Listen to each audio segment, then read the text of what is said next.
An enigma, an irritant, and a subtle bombshell. And obviously, based on that ramped-up dream, she was also the current focus of his fantasies. He cleared his throat. "Up here, Alice." Her curious gaze rose to his face. "Thank you.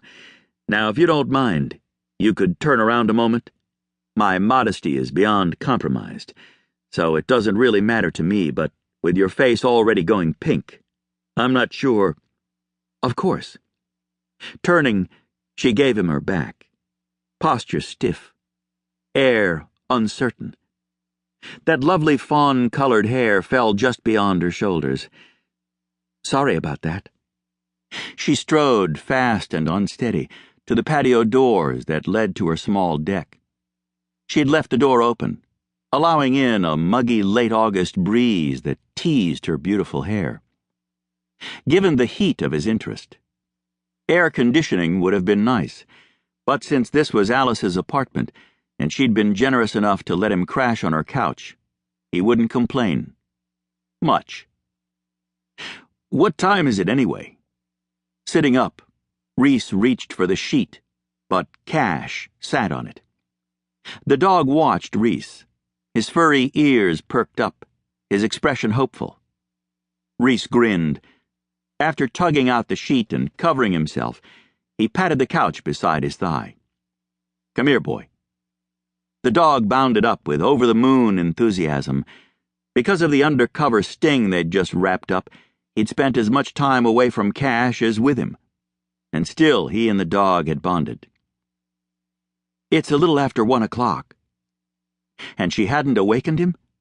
How long had she been sneaking around the apartment? How long had he lain there without even a sheet? He was generally a light sleeper, so either he'd been really out of it, or she was stealthy. That thought bothered him and meshed with other concerns he had about Alice. Her keen observance of everything around her, combined with her cautious air, planted awful background possibilities into his head. Then there was the way she'd come onto the scene yesterday, a big loaded gun in her hand. "Cash hasn't been out for a few hours. I was trying to lead him through without waking you, but he saw you there on the couch, and then you made a sound." A sound, huh? Given the erotic dream, he could just imagine. "Cash sidetracked to you, and I thought he was you." When her shoulders stiffened more, Reese felt devilish enough to say, "And I was having this rather sexual dream." Wide-eyed, with something akin to astonishment, she faced him, stole a peek at his lap, and when she saw he'd bunched the sheet there, she met his gaze. "What do you mean?" "You and me." He gestured between them, and damn, but the dream felt real. Reese scratched under Cash's furry chin. "You were near me, breathing on me." Indignation brought her brows together. "Breathing on you?" Wondering when she'd catch on, he gave a sage, serious nod. "You nuzzled my ear, and I felt your hot tongue." Backing up fast, she bumped into the screen on the patio door and almost fell through it.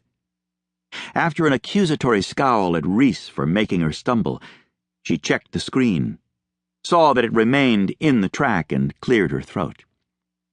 "I would never—" She searched for a word and came up empty. "Lick me?" To his surprise, she kept quiet, but her mouth and her expression softened. "No? What a shame."